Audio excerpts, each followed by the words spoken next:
Hello बच्चों, तो चलिए आज हम स्टार्ट करने वाले हैं जेनेटिक्स, आनुवंशिकी। ये आपके 12th का सबसे बेहतर चैप्टर है। मैं आपको बता दूं कि ये 12th में जब भी आते हैं तो इससे अच्छे क्वेश्चन तो बन ही जाते हैं।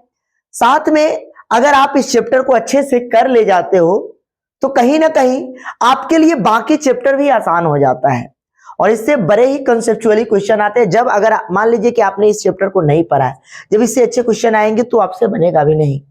और अगर मान लीजिए 12th की अगर आप बात कीजिए, अगर क्वेश्चन अच्छे बनाए जाते हैं तो इसी चैप्टर से और सबसे ज्यादा भी रहते हैं। अगले बार भी अगर आप 2023 की बात करें तो उस समय भी इससे अच्छे अच्छे क्वेश्चन थे। तो चलिए आज हम बात करते हैं बिना समय गवाए हुए जेनेटिक्स के बारे में। आप पीछे देख रहे होंगे कि मैंने जेनेटिक्स लिख रखा है। जेनेटिक्स दो टर्मों से मिलकर बनता है, पहला हेरिडिटी और दूसरा वेरिएशंस। यानी कि नाम से ही पता चल रहा है बदलाव। वेरिएशंस का मतलब क्या होता है? विभिन्नता, बदलाव। और हेरिडिटी यानी कि transfer of genetic material parents to offspring in one generation to the next generation. Genetic character का यानी कि एक जनरेशन से दूसरे जनरेशन में गुण का आदान प्रदान होना। जैसे में मान लीजिए कि कोई बच्चे हैं, कोई पेरेंट्स है, उसके गुण धर्म बच्चे में इनहेरिटेड होना यानी कि चला जाना, इसी चीज को हम लोग कहते हैं इनहेरिटेशन यानी कि हेरिडिटी कहते हैं, इनहेरिटेड हो जाना। तो चलिए हम जेनेटिक्स में जितने भी टर्म्स है सारे टर्म्स की भी बात करते हैं। और सबसे पहले आपको बता दूं, इस चैप्टर में जो इस चैप्टर का जो पिता है, जो सबसे पहले जेनेटिक्स टर्म यूज किए हुए हैं, आपने नाम तो सुना ही होगा, मेंडल। हाँ, जिसे हम जॉर्ज मेंडल के नाम से भी जानते हैं। ये लगभग उस समय की बात है जब 19वीं शताब्दी 20वीं शताब्दी, समझ रहे बात हो, उस समय इन्होंने बहुत सारे कैरेक्टर के बारे में भी बताया था, डोमिनेंट्स कैरेक्टर स्टेट्स के बारे में बताया था, आनुवंशिक के बारे में उसी समय से जब स्टार्ट हुआ है। तो चलिए हम एक एक करके बात करते हैं। चलिए आइए, आप देख सकते हैं यहाँ पे मैं ले लेता हूं। यहाँ पे देखिए, ये दो मुख्य रूप से जेनेटिक्स जो है यहाँ पे मैं बात करता हूं, उसके बाद मैं एक एक चीज समझाते चलता हूं आपको। जो जेनेटिक्स है, जेनेटिक्स ये मुख्य रूप से दो टर्म से मिलकर बना है, एक वेरिएशंस और दूसरा heredity.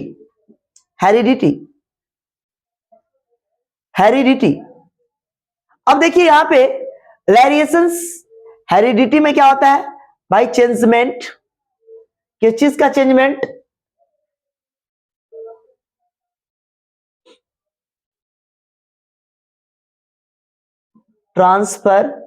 Transfer of genetics material. Genetic material है ना। अब यहां से जेनेटिक कैरेक्टर का होगा, कैरेक्टर्स, समझ रहे बात हो? जेनेटिक उसमें क्या होगा? एक्सप्रेस्ड हो जाएगा। अब देखिए, मैंने कहा अनुवंशिक, साधारण सा मतलब समझिए। अनुवंशिक नाम से ही पता चला, अनुवंशिक यानी कि वंशों में जीन का, गुण का आदान प्रदान होना, अणुओं का, है ना, वंशागत होना, यानी कि जीनों का वंशागत होना, इसी को हम लोग कहते हैं अनुवंशिक। समझ रहे बात तो कि नहीं? चलिए, तो आप साधारण से शब्दों में इस चीजों को समझ सकते हैं। अब इसी के कारण क्या आता है? बदलाव। अब कहिएगा कैसे सर, कैसे बदलाव आता है? जैसे मैं मान लीजिए, सपोज दैट कोई पेरेंट्स है, अब उनके गुणधर्म बच्चे में आए। अब आपको पता है कि अगर हम ह्यूमन बीइंग की केस की बात करते हैं तो ह्यूमन बीइंग में लैंगिक प्रजनन होता है। लैंगिक प्रजनन के दौरान बच्चे में गुण का आदान प्रदान होता है, उनमें माता का भी गुण आ जाता है और पिता का भी गुण आ जाता है। तो अगर हम कैरेक्टर के आधार पे बात करें तो बच्चे जो है माता पिता से कहीं सुपीरियर होते हैं, क्योंकि उनमें दोनों का गुण आ गया, तो बेहतर तो है ना। चाहे आप किसी भी आधार पे आप देख लो, उनसे कहीं ना कहीं बेहतर होते हैं। चलिए, मैंने जेनेटिक आधार पे बताया, आनुवंशिक के आधार पे बताया है। चलिए, तो हमने आपको जेनेटिक बता दिया। अब हम बात करने वाले हैं एक एक टर्म को के बारे में। यहां पे देखिए, यहाँ पे क्या दे रखा है? Genetic is deals with heredities. Genetic दो टर्मों से मिलकर बना है, एक हेरिडिटी और दूसरा वेरिएशंस। मैंने आपको बताया हेरिडिटी का मतलब क्या होता है। हेरिडिटी देखिए यहाँ पे हेरिडिटी का मतलब होता है ट्रांसमिशन ऑफ जेनेटिक कैरेक्टर, यानी कि अनुवंशिक लक्षण गुण। जैसे में होता है ना, कभी कभी कुछ गुण ऐसे होते हैं जो हमको अपने माता पिता से डायरेक्ट मिल जाते हैं। जैसे में बच्चे का रूप रंग हो गया, माता पिता से मिल जाते हैं। या आपके कभी कभी ऐसा भी होता है कि मान लीजिए कि उनके माता पिता का कुछ और कलर है, बच्चे का कुछ, उसका कारण होता है उसके दादा दादा, इस तरह से जेनेटिक है ना, इस तरह से चलती है। अनुवंशिक गुण जो है अपने वंश से चलते आता रहता है। जैसे मान लीजिए किसी बच्चे को अगर किसी तरह की कोई डिजीज है और उसके माता पिता को नहीं, तो हो सकता है उनके दादा को हो सकता था, उनके दादा को हुआ होगा, या उनके नाना को, उससे उसको डायरेक्ट इनहेरिटेड हो गया होगा। ऐसा भी होता है, ऐसा कई के केसों में देखा गया है। इसी चीज को तो हम लोग अनुवंशिक कहते हैं, यानी कि वो गुण कहीं ना कहीं बच्चे में दिखा देना। और कुछ कंडीशन ऐसे आते हैं कभी कभी नहीं भी दिखाता है, सोच करता है। तो आपको मैं सारा कैरेक्टर बताऊंगा, एक एक चीज। जब हम कैरेक्टर की बात करेंगे ना, लक्षण की बात करेंगे कि बच्चे में किस किस तरह का कैरेक्टर होता है, तो उस सब पे हम सारी बातें कर लेंगे। अभी आ जाइए एक एक करके बात करते हैं। Heredity, transmission of genetic characters one generation to the another generation, यानी कि एक पीढ़ी से दूसरे पीढ़ी में, यानी कि अनुवंश के कैरेक्टर, चरित्र का, यानी कि लक्षण का जाना, ट्रांसमिट होना, उसी को हम लोग हेरिडिटी कहते हैं। क्लियर है बात? चलिए, जेनेटिक्स कैरेक्टर क्या होता है? आर दोज कैरेक्टर्स, यहां पे मैंने लिखा है दोज कैरेक्टर्स विच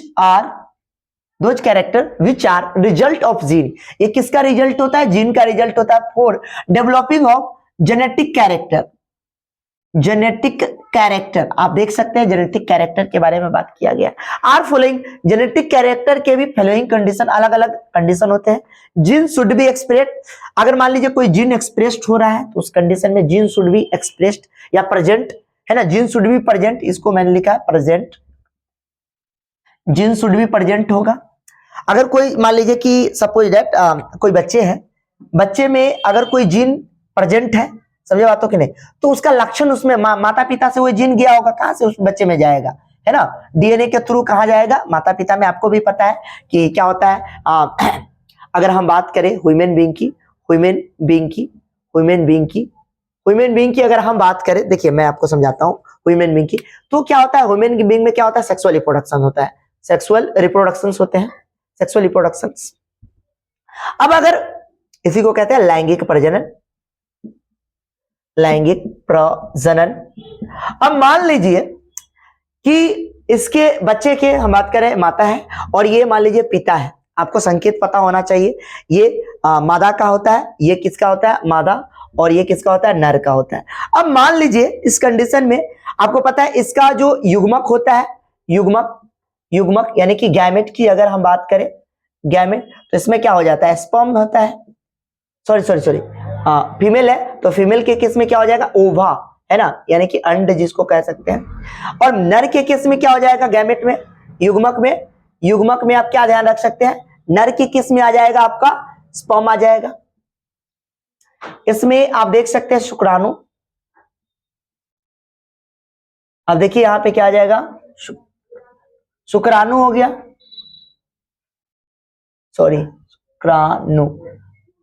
शुक्राणु सॉरी। अब देखिए शुक्राणु हो गया। अब इस कंडीशन में ये जो गैमेट है, यहाँ ये ओवा है, आपस में आके क्या हो जाएगा? यहाँ ओवा और यहाँ पे क्या हो जाएगा? स्पर्म। ये दोनों के दोनों आपस में फर्टिलाइज हो जाएंगे, तो इस कंडीशन में क्या बनाएगा? जाइगोट बनाएगा। अब जाइगोट जो बना रहा है, अब देखिए इसके बाद का क्रिया, अब बच्चे में क्या होगा? यहाँ पे आप देख सकते हैं। अब ये स्टेज को हम लोग क्या कहेंगे? निषेचन का स्टेज कहेंगे। इसी स्टेज को हम लोग फर्टिलाइजेशन कहते हैं। और इसी कंडीशन में अलग अलग स्टेज आता है, डिप्लोटीन, जाइगोटीन, पैकाइटिन, और क्रॉसिंग ओवर आता है। तो उस कंडीशन में दरअसल क्या होता है, जब क्रॉसिंग ओवर वाला जो स्टेज होता है ना, उसी कंडीशन में मेल और फीमेल दोनों का जो गैमेट होता है ना, आपस में रिमिक्सिंग होता है, जिसको हम लोग क्रॉसिंग ओवर कहते हैं। उस कंडीशन में ही ना बच्चे में ना उस माता पिता का जो गुण है अपने आप ट्रांसफर हो जाता है, क्रॉसिंग जैसे ही आपस में मिक्सिंग होता है।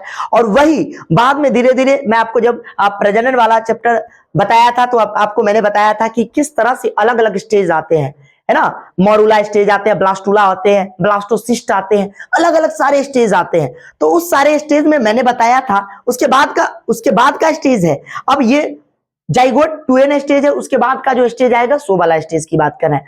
तो अब देखिए ये सारे के सारे बच्चे में इंटरमिक्सिंग होकर वो सारे के सारे पेरेंट के थ्रू कहां पे चले गए? बच्चे में चले गए गुण, तो बच्चे में वही चीज दिखेगा, तो उसी को हम लोग कहते हैं, है ना, यानी कि जेनेटिक कैरेक्टर, बच्चे में जेनेटिक कैरेक्टर का आ जाना। अब देखिए यहाँ पे मैंने लिखा है जीन शुड बी एक्सप्रेस्ड, पहले तो प्रेजेंट होगा तभी एक्सप्रेस्ड होगा।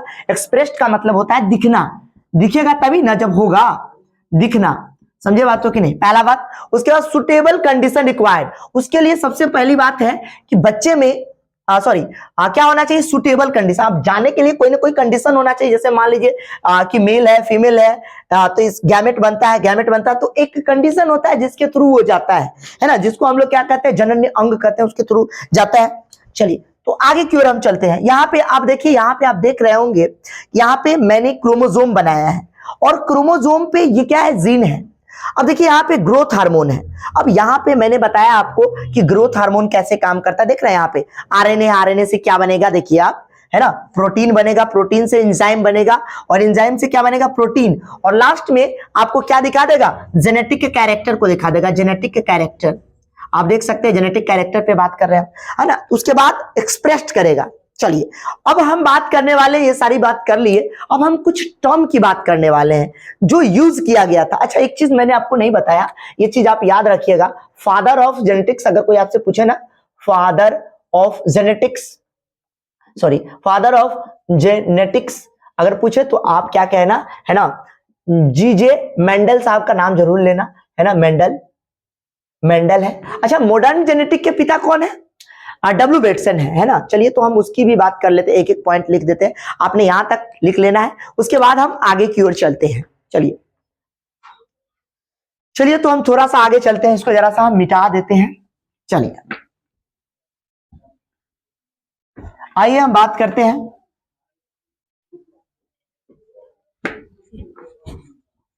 चलिए कुछ टर्म की हम और बात कर लेते हैं।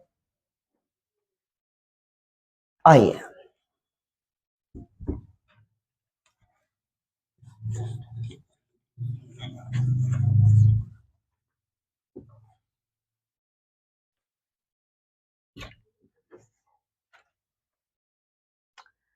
चलिए तो हम बोल रहे थे खास तौर पे फादर ऑफ, अगर हम जेनेटिक्स की बात करें, देखिए तो फादर, कुछ पॉइंट आप लिख लीजिए, है ना, इंपॉर्टेंट पॉइंट से मैं बात कर रहा हूं, इंपॉर्टेंट पॉइंट, है ना, महत्वपूर्ण बिंदु पे हम बात कर रहे हैं।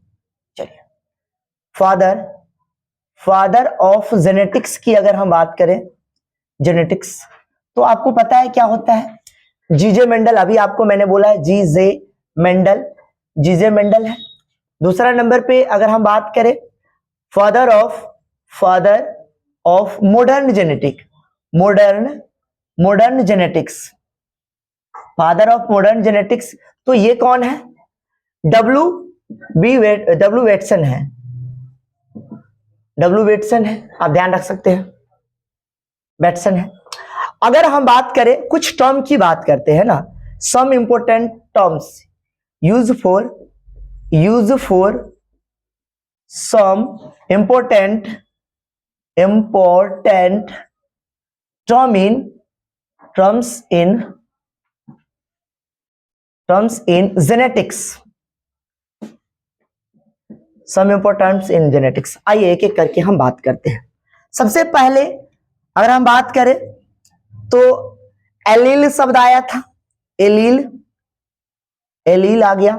उसके बाद दूसरा नंबर पे होमोजाइगस, उसके बाद तीसरा नंबर पे आ गया हेटेरोजाइगस। उसके बाद चौथा नंबर पे आप ध्यान रख सकते हैं होमोजाइगस, हेटेरोजाइगस, हेमीजाइगस। चलिए ये कुछ टर्म है। आइए हम बात करने वाले हैं टीएच मॉर्गन साहब ने कौन कौन से शब्द यूज किए थे, है ना। चलिए आइए देखिए, T H Morgan, father of experimental genetics, experimental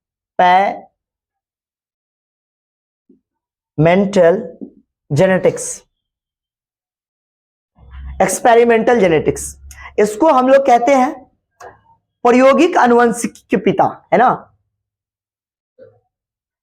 यौगिक आनुवंशिकी के अनुवंशिकी के पिता है ये, है ना, तो ध्यान रख सकते हैं आप, मैंने ये भी लिख दिया। चलिए, इसके जो पिता है, फादर ऑफ एक्सपेरिमेंटल जेनेटिक, प्रयोगिकी अनुवंशिकी के पिता जो है वो टीएच मॉर्गन साहब है, टीएच मॉर्गन, थॉमस मॉर्गन साहब है, टीएच मॉर्गन साहब है, ध्यान रख सकते हैं। तो आइए हम बात करते हैं, इन्होंने जो शब्द सब यूज किया है ना, इंपॉर्टेंट टर्म सब क्या क्या यूज किया है। सबसे पहले लिंकेज शब्द यूज किया है इन्होंने। लिंकेज क्या होता है मैं सारा चीज बता दूंगा अच्छे से। लिंकेज, दूसरा नंबर पे सेक्स लिंकेज, उसके बाद तीसरा नंबर पे क्रिस क्रॉस इनहेरिटेंस,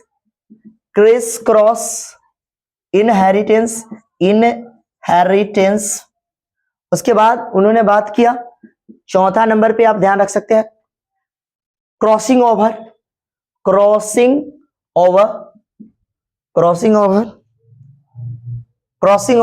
उसके बाद पांचवा नंबर पे आप ध्यान रख सकते हैं linkage, sex linkage, criss cross inheritance, उसके बाद क्रॉसिंग ओवर, उसके बाद आप याद रख सकते क्रोमोजोमल मैप के बारे में उन्होंने बात किया था। ये सारे टर्म थॉमस मॉर्गन साहब ने यूज किया है, तो आप एक एक टर्म को यूज कर सकते हैं। उसके बाद हम अभी बात करने वाले हैं, अच्छा एक चीज और बोला जाता है, यहाँ पे शायद आपको दिख नहीं पाएगा, मैं ऊपर लिख देता हूं साइड में, यहाँ पे मैं लिख देता हूं। चलिए ये तो आपको मैंने लिख ही दिया, जेनेटिक्स के पिता कौन है। अच्छा, अगर आपसे कोई पूछे कि मॉडर्न जेनेटिक के पिता कौन है ना, मॉडर्न जेनेटिक्स, फादर ऑफ, ऐसे लिख लो आप, फादर ऑफ मॉडर्न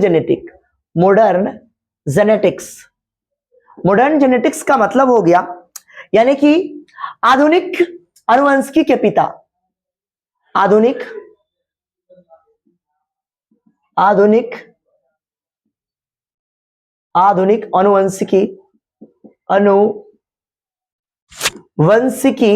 अनुवंशिकी के पिता, है ना, देख रहे हैं आप, तो ध्यान रख सकते हैं आप कौन है, एक ग्रीव्ड है,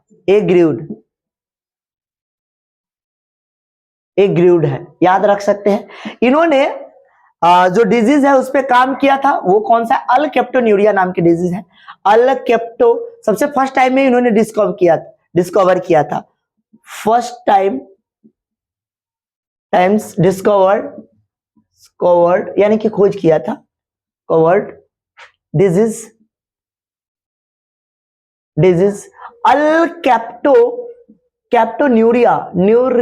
अल्केप्टोन्यूरिया, इसी को हम लोग कहते हैं फिनाइल अल्केप्टोन्यूरिया, सॉरी, चलिए शायद सीधा भी लिखिए, अल्केप्टोन्यूरिया, है ना, चलिए अल्केप्टोन्यूरिया, इसको हम लोग फिनाइल अल्केप्टोन्यूरिया भी बोलते हैं, ठीक है ना।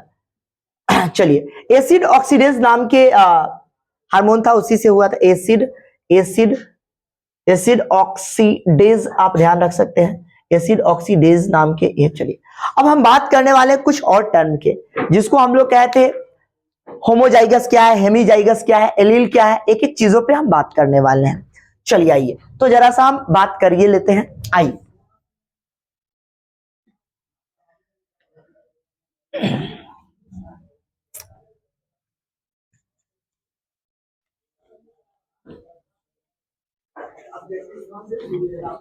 यहां पे देखिए, अब चलिए, अब कुछ टर्म और है जिसपे हम लोग बात करने वाले हैं। आइए, सबसे पहले हम लोग बात करने वाले हैं, अच्छा जीनोटाइप फिनोटाइप क्या है, वो सारी बातें हम करेंगे, है। चलिए एक एक चीज पे हम बात करेंगे। ये भी टर्म है जीनोटाइप्स क्या है, जीनोटाइप्स। उसके बाद हम लोग बात करेंगे जीनोटाइप्स जो है ये रियल रेशियो है, रियल रेशियो आप कह सकते हैं, रियल रेशियो। अच्छा, ये जीनोटाइप्स है क्या, सिंपल सी बात समझिए, ये जीनोटाइप्स जो है it is a representation of genetics, it is a representation of internal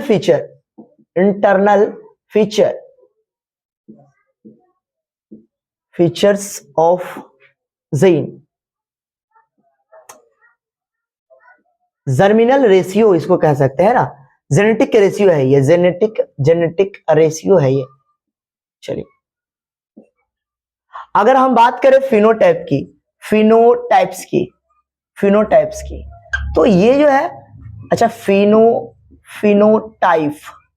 phenotype बोलते हैं, ठीक है ना, ये जीनोटाइप है। चलिए फिनोटाइप की अगर बात कीजिए तो it is a study about है ना, about external and morphological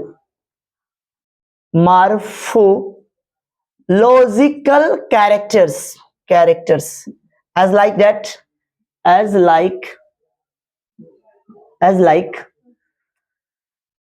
skin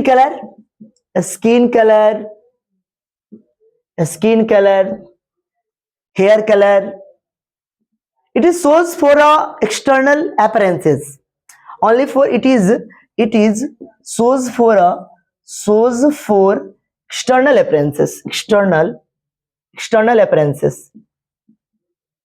अब सिंपल सी बात समझो, फिनोटाइपिक रेशियो उसे कहते हैं जो ब्रांड, आकृति, रूप, रंग, इस सब चीजों को बताए, उस चीज को हम लोग फिनोटाइप कहते हैं। जैसे मान लीजिए मैं एज फॉर एग्जांपल देकर समझाने की कोशिश करता हूं, अगर कोई ह्यूमन बीइंग है तो उसका एक्सटर्नल अपीयरेंसेस क्या होगा, ह्यूमन बीइंग की, मनुष्य जाति की अगर बात कीजिए तो कैसा हो, उसका रूप रंग कैसा हो, कैसा दिखता है, यही चीज क्या हो जाएगा, है ना। जैसे कलर हो गया, स्किन कलर, उसका कैसा स्किन का कलर है, त्वचा का कलर, स्किन कलर, है ना। आई कलर है ना, हेयर कलर, ये सारे के सारे जो फीचर है ना, हेयर कलर, यानी ये सारे के सारे जो फीचर है, that is phenotypic character. Phenotypic character कहेंगे इसको, कैरेक्टर कहेंगे, ठीक है ना।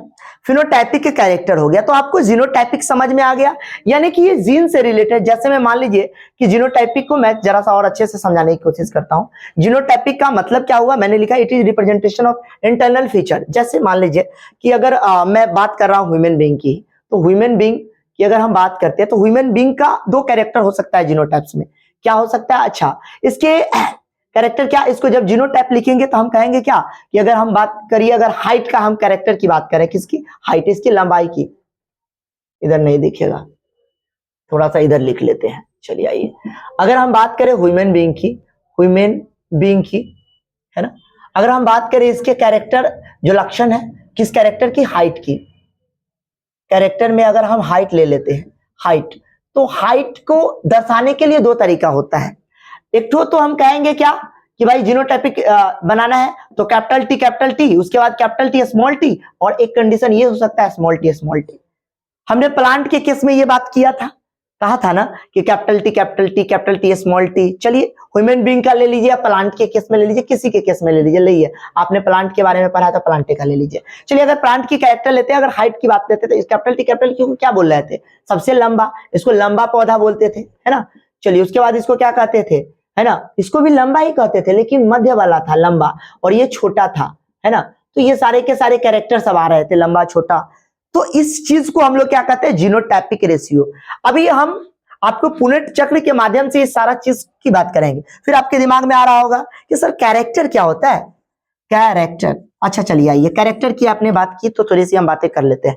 कैरेक्टर का मतलब होता है लक्षण, कैसा है। देखिए जैसे मान लीजिए कि मैंने एग्जांपल के द्वारा समझाना है, जैसे मैंने कहना है कि प्लांट है, तो अगर हम प्लांट की बात करें तो प्लांट का क्या कैरेक्टर हो सकता है। अगर प्लांट में अगर हम हाइट की बात करें, हाइट का कैरेक्टर की बात करते हैं, तो हाइट जो हो गया, ये इसका क्या है, कैरेक्टर है प्लांट का हाइट। इसके 2 गुण हो सकते हैं, क्या क्या हो सकता है, ट्रेट्स 2 हो सकते हैं। एक, या तो ये बड़ा होगा, या तो ये क्या हो जाएगा, टॉल होगा, या दूसरा नंबर पे ड्वार्फ होगा। ड्वार्फ, टॉल का मतलब हो गया लंबा, इसके लिए डिनोट क्या करते थे, कैपिटल टी। ड्वार्फ के लिए क्या यूज करते थे, स्मॉल टी यूज करते थे, है ना।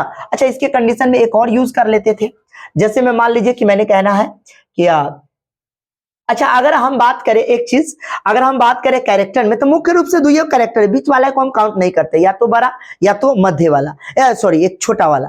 तो ये बड़ा हो गया, ये बड़ा कैरेक्टर है और ये छोटा। तो ये प्रभावी गुण है, इसको हम क्या कहेंगे, प्रभावी। प्रभावी किसको कहते हैं और अप्रभावी किसको कहते हैं, आइए हम बात करते हैं। देखिए, प्रभावी का मतलब हो गया जो आपको जो लक्षण दिख रहा है किसी में, वो हो गया प्रभावी गुण। और अप्रभावी का मतलब जो हो बट दिखे नहीं। जैसे मान लीजिए कुछ बच्चे में कुछ बीमारी आ जाते हैं, मान लीजिए कोई पेरेंट्स को अगर किसी तरह का आनुवंशिक विकार है किसी तरह से, वो विकार आप उसके पेरेंट में नहीं दिख रहा है, लेकिन वही लक्षण बच्चे में आ गया। तो कहां से आ गया, बच्चे जन्म लिया तो उसमें अचानक से कहां से आ गया, उसका कारण होता है कहीं ना कहीं उसके वंश में, उसके दादा परदादा, या हो सकता है उसके नाना नानी, किन्हीं और को भी ऐसा प्रॉब्लम रहा हो, वो डायरेक्ट उस बच्चे में ट्रांसफर हो गया हो। तो ये सारे जेनेटिक्स का खेल है, समझ रहे बात हो ना। ये जेनेटिक्स बड़ा ही शानदार चैप्टर है, आप इसको जितने लाजवाब तरीके से पढ़ोगे आपको बड़ा इंटरेस्टिंग लगेगा ये चीज। तो आपको मैंने थोड़ा सा बताने की कोशिश की है।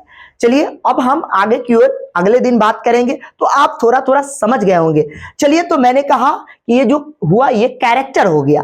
कैरेक्टर जिस तरह से मेंडल साहब ने पी के केस में 7 कैरेक्टर लिया था, है ना, मैं बात करूंगा वो सातों कैरेक्टर क्या था। प्लांट हाइट था, प्लांट के हाइट के बारे में बात किया था, फ्लावर कलर था, पोड कलर था, पोड शेप था, याद है आपको, सीड कलर था, सीड शेप था, ये 7 प्रकार था। ये सातों के सातों लक्षण थे, और उस सातों के जो 14 क्या थे, ट्रेट्स थे। समझ रहे बातों की नहीं, यानी कि सबके एगो प्रभावी गुण, एक तो अप्रभावी गुण, यानी कि डोमिनेंट कैरेक्टर और रिसेसिव कैरेक्टर। तो 14 ट्रेट्स थे। तो आपको इस दोनों में बड़ा कंफ्यूजन होता रहता है कि ट्रेट्स क्या है और ट्रेट्स और कैरेक्टर क्या है। तो अब आपको थोड़ा सा क्लियर हुआ होगा, अगले दिन फिर से मैं पूरा क्लियर कर दूंगा। चलिए, तब तक के लिए धन्यवाद।